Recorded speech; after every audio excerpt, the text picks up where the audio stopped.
ರಾಜ್ಯದಲ್ಲಿ ಮುಂಗಾರು ಮಳೆಯ ಅಬ್ಬರ ತಣ್ಣಗಾಗುವ ಲಕ್ಷಣಗಳು ಕಾಣಿಸ್ತಾ ಇಲ್ಲ. ನಿರಂತರವಾಗಿ ಸುರಿತಾ ಇರುವಂತಹ ಮಳೆಗೆ ಸಾಕಷ್ಟು ಅವಾಂತರಗಳು ಸೃಷ್ಟಿಯಾಗ್ತಾ ಇದೆ. ಅದರಲ್ಲೂ ಕೂಡ ಉತ್ತರ ಕನ್ನಡ ಜಿಲ್ಲೆಯಲ್ಲಂತೂ ಈ ಮಳೆಯ ಅಬ್ಬರಕ್ಕೆ ಅವಾಂತರಗಳು ನಿರಂತರವಾಗಿ ಸೃಷ್ಟಿಯಾಗ್ತಾ ಇರುವಂತಹದ್ದು. ಹೊನ್ನಾವರದ ಬಾಸ್ಕೇರಿ ಗ್ರಾಮಕ್ಕೆ ನುಗ್ಗಿದೆ ಈ ಶರಾವತಿ ನದಿಯ ನೀರು. ಹಾಗಾಗಿ ಅಲ್ಲಿ ಪ್ರವಾಹದ ಪರಿಸ್ಥಿತಿ ನಿರ್ಮಾಣವಾಗಿದೆ. ಸುಮಾರು 10ಕ್ಕೂ ಹೆಚ್ಚು ಮನೆಗಳು ಜಲಾವೃತವಾಗಿದೆ. ನದಿಯಂತೆ ಭಾಸವಾಗ್ತಾ ಇದ್ದಾವೆ ರಸ್ತೆಗಳು, ಜಮೀನುಗಳು.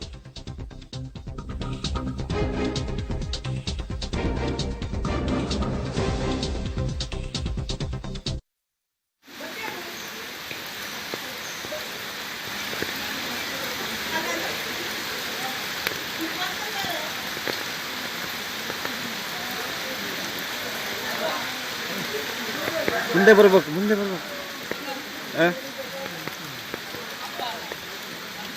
ಅಲ್ಲ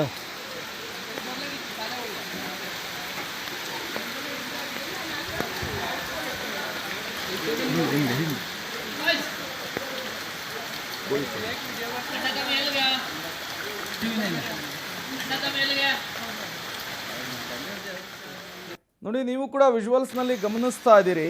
ಇದು ಉತ್ತರ ಕನ್ನಡ ಜಿಲ್ಲೆಯಲ್ಲಿ ಮಳೆ ತಂದಂತಹ ಅವಾಂತರ. ಇದು ಆಳೆತ್ತರದ ನೀರಿನಲ್ಲಿಯೇ ಜನರು ಒಂದು ಕಡೆಯಿಂದ ಮತ್ತೊಂದು ಕಡೆ ಸಾಗುವಂತಹ ಕೆಲಸ ಆಗ್ತಾ ಇದೆ. ಗ್ರಾಮದಲ್ಲಿ ಎದೆಮಟ್ಟದ ನೀರಿನಲ್ಲಿಯೇ ಜನರು ಸಂಚಾರ ಮಾಡುವಂತಹ ಪರಿಸ್ಥಿತಿ ನಿರ್ಮಾಣವಾಗಿದೆ. ಗ್ರಾಮಸ್ಥರನ್ನ ಕಾಳಜಿ ಕೇಂದ್ರಕ್ಕೆ ಸ್ಥಳಾಂತರಿಸಲು ಎಲ್ಲ ಸಿದ್ಧತೆಯನ್ನ ಮಾಡಿಕೊಳ್ಳಲಾಗ್ತಿದೆಯಂತೆ. ಹೊನ್ನಾವರದ ಬಾಸ್ಕೇರಿ ಗ್ರಾಮಕ್ಕೆ ಶರಾವತಿ ನದಿ ನೀರು ನುಗ್ಗಿದ ಪರಿಣಾಮ ಈ ಪರಿಸ್ಥಿತಿಯಲ್ಲಿ ಉದ್ಭವ ಆಗಿರುವಂತಹದ್ದು.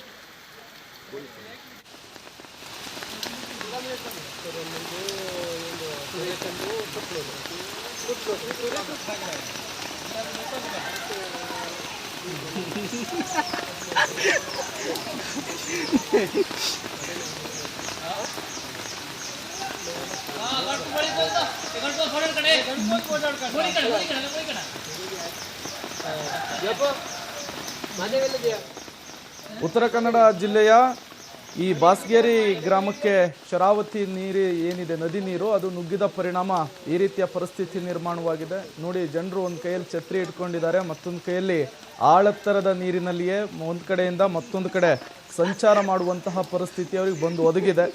ಇದಕ್ಕೆ ಕಾರಣ ಈ ಮುಂಗಾರು ಮಳೆಯ ಅಬ್ಬರ.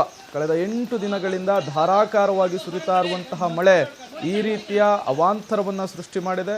ಒಂದು ಕಡೆ ರಣಮಳೆ, ಮತ್ತೊಂದು ಕಡೆ ಗುಡ್ಡ ಕುಸಿತ, ಮಗದೊಂದು ಕಡೆ ಭೀಕರ ಗಾಳಿ. ಇದರಿಂದ ಈ ಉತ್ತರ ಕರ್ನಾಟಕದ ಜನರು ತತ್ತರಿಸಿ ಹೋಗ್ಬಿಟ್ಟಿದ್ದಾರೆ. ಇದು ಬಾಸ್ಕೇರಿಯಲ್ಲಿ ನಿರ್ಮಾಣವಾಗಿರುವಂತಹ ನರಕ ಸದೃಶ್ಯ. ಇದು ನೋಡಿ, ಪ್ರತಿನಿತ್ಯವೂ ಕೂಡ ಇದೇ ರೀತಿಯ ಜಂಜಾಟದಲ್ಲಿಯೇ ಜನರು ಜೀವನವನ್ನು ಸಾಗಿಸುವಂತಹ ಪರಿಸ್ಥಿತಿ ನಿರ್ಮಾಣವಾಗಿದೆ. ಎದೆ ಮಟ್ಟದ ನೀರಿನಲ್ಲಿ ಒಂದು ಕಡೆಯಿಂದ ಮತ್ತೊಂದು ಕಡೆ ಹೋಗಬೇಕು ಅಂದರೆ ಛತ್ರಿ ಇಟ್ಕೊಂಡು ತಮ್ಮ ಜೀವವನ್ನು ಅಂಗೈಯಲ್ಲಿ ಇಟ್ಕೊಂಡು ಒಂದು ಕಡೆಯಿಂದ ಮತ್ತೊಂದು ಕಡೆ ಹೋಗುವಂತಹ ಪರಿಸ್ಥಿತಿ ನಿರ್ಮಾಣವಾಗಿದೆ. ಇನ್ನು ಅಲ್ಲಿರುವಂತಹ ಗ್ರಾಮಸ್ಥರೇನಿದ್ದಾರೆ, ಪ್ರವಾಹದ ಸ್ಥಿತಿಯಲ್ಲಿ ಸಿಲುಕಿಕೊಂಡಿರುವಂತಹ ಗ್ರಾಮಸ್ಥರನ್ನು ರಕ್ಷಣೆ ಮಾಡುವಂತಹ ನಿಟ್ಟಿನಲ್ಲಿ ಅವರನ್ನು ಕಾಳಜಿ ಕೇಂದ್ರಗಳಿಗೆ ಶಿಫ್ಟ್ ಮಾಡುವಂತಹ ನಿಟ್ಟಿನಲ್ಲೂ ಕೂಡ ಈಗ ತಾಲೂಕಾಡಳಿತ ಕೆಲಸವನ್ನು ಮಾಡ್ತಾ ಇದೆ ಅನ್ನುವಂತಹ ಮಾಹಿತಿ ಸಿಗ್ತಾ ಇದೆ. ಸುಮಾರು 10ಕ್ಕೂ ಹೆಚ್ಚು ಮನೆಗಳು ಜಲಾವೃತವಾಗಿದೆಯಂತೆ. ನೋಡಿ, ರಸ್ತೆ, ಜಮೀನು ಎಲ್ಲವೂ ಕೂಡ ಜಲಾವೃತವಾಗಿರುವಂತಹದ್ದು. ಎಲ್ಲಿ ಕಣ್ಣು ಹಾಯಿಸಿದರೂ ಕೂಡ ಬರೀ ನೀರೇ ಕಾಣಿಸ್ತಾ ಇದೆ. ಸಮುದ್ರದ ರೀತಿಯಲ್ಲಿ, ನದಿಯ ರೀತಿಯಲ್ಲಿ ಭಾಸವಾಗ್ತಾ ಇರುವಂತಹದ್ದು.